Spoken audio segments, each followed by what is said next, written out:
दूषित वस्तु को अपने मुख से ग्रहण करना पाप क्यों बताया गया? बंधुओं देखो, साधारण बात नहीं है ये देह एक देवालय है, ये शरीर एक देवालय है, मंदिर है, और इस मंदिर में भगवान विराजते हैं। तन तो मंदिर है और उस मन में तन तो मंदिर है और उस मंदिर में मन जो है, वो मन क्या है? वो मन है श्री वृंदावन।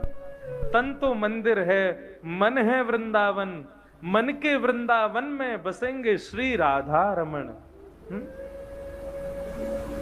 हम लोग मंदिर को कभी गंदा नहीं करते, मंदिर में कभी दूषित वस्तु नहीं ले जाते, मंदिर में कभी कोई सिगरेट पीने वाला व्यक्ति कभी मंदिर में सिगरेट नहीं पीता, मदिरा पीने वाला मंदिर में नहीं पीता, और यदि कभी भूल करके पीने वाला व्यक्ति मंदिर पहुंच भी जाए तो बाकी के लोग उसको भगा देते हैं, वहां से भाग यहां से।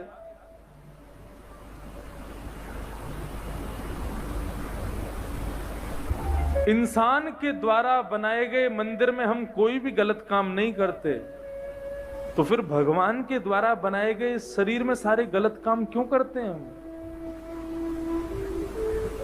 हम सबके हृदय में भगवान विराजमान हैं।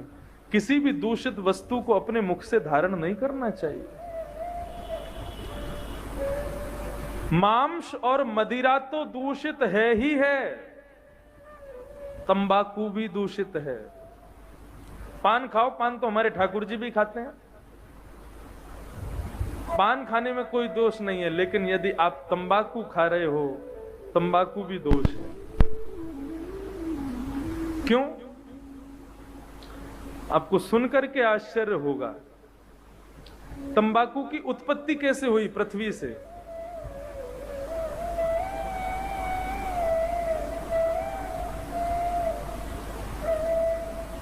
देवता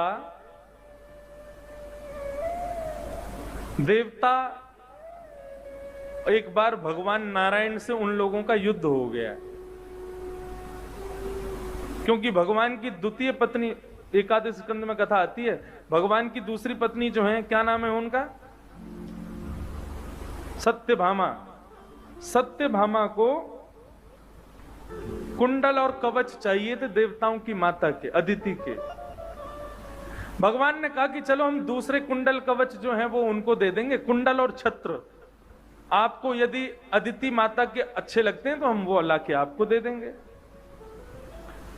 तो भगवान जब अदिति माता के कुंडल और छत्र मांगने के लिए देवताओं के पास गए तो देवताओं ने मना कर दिया। भगवान बोले, अच्छा बड़े बेकार हो तुम लोग, जब कभी भी तुम पर कोई संकट आता है हम तुम्हारी रक्षा करते हैं, और आज हम छोटी सी वस्तु मांग रहे हैं आपसे और आप लोग मना कर रहे हो।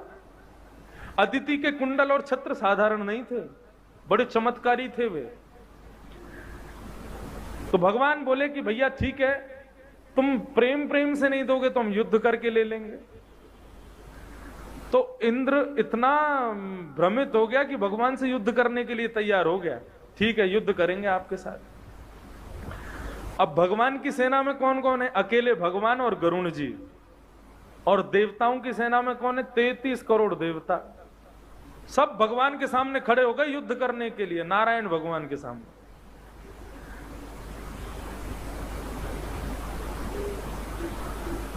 युद्ध जैसे ही प्रारंभ हुआ, गरुण जी महाराज ने अपने पंख फैला करके जैसे ही हवा मारी है, उनके पंखों के जो झोंके थे उस हवा से ही 33 करोड़ देवता उड़ गए। इंद्र आदि देवता सोचने लगे, बोले इनसे युद्ध तो करना और युद्ध में इनको परास्त तो करना है, तो क्या करें? तो एक बार देवताओं ने क्या किया था, एक बार कोई गायों की बड़ी रक्षा की, गऊ का यज्ञ किया।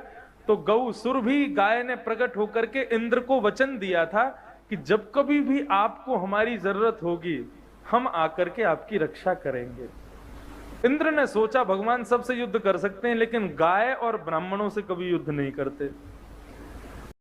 जरासंध ब्राह्मणों की सेना लेकर के गया, भगवान रण छोड़ करके भाग गए। हम भी गायों को बुला लेंगे तो भगवान हमसे युद्ध नहीं करेंगे। तो भगवान ने सुरभि का स्मरण किया, तो 33 करोड़ देवताओं की रक्षा के लिए 33 करोड़ सुरभि गाय प्रकट हो गई। कहां पर? स्वर्ग में। और चारों तरफ से देवताओं को घेर लिया। भगवान ने जैसे ही देखा कि भैया सुरभि गाय युद्ध करने के लिए आई है, भगवान ने तुरंत गरुण जी को कहा, बोले गरुण वापस चलो, अब हम युद्ध नहीं करेंगे। अकेले देवता होते तो कुछ सोचते भी, लेकिन अब गाय आ गई है तो अब युद्ध नहीं करेंगे।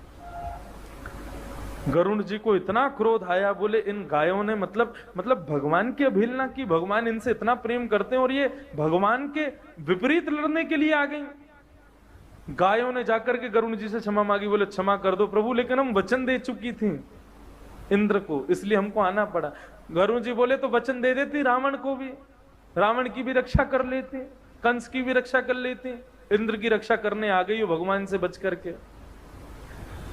तो गरुण जी को इतना क्रोध आया कि गरुण जी ने, भगवान की आज्ञा हो गई चलो अब यहां से, तो गरुण जी ने थोड़े से अपने पंख इस तरीके से घुमाए कि सब गायों को थोड़ी थोड़ी चोट लग गई। दंड दिया गरुण जी ने। कहते हैं शास्त्र आज्ञा है, तब उन गायों को जो चोट लगी तो उनके शरीर से जो रक्त निकला, वो रक्त गिर गिर के पृथ्वी पर तंबाकू बन के प्रकट हो गया। उसको पूरी दुनिया खाती है। गौ मांस के समान अपराध है तंबाकू खाना भी। तंबाकू के खेत में बाउंड्री नहीं होती, क्योंकि उसको जानवर भी नहीं खाते, इंसान उसको खा जाता है। हम लोग खेतों में बाउंड्री क्यों बनवाते हैं? तो कहीं कोई जानवर बाहर से ना आ जाए, लेकिन तंबाकू के खेत में बाउंड्री कभी नहीं लगाता कोई। क्यों? जानवर की तो पूछे क्या, गधा भी नहीं खाता उसको। अत्यंत भूखा गधा हो ना, वो कुछ भी खा जाता है, वो भी तंबाकू नहीं खाता। इंसान कितना गया गुजरा उस तंबाकू को भी खा जाता है, इसलिए उसको भी पाप बताया गया है।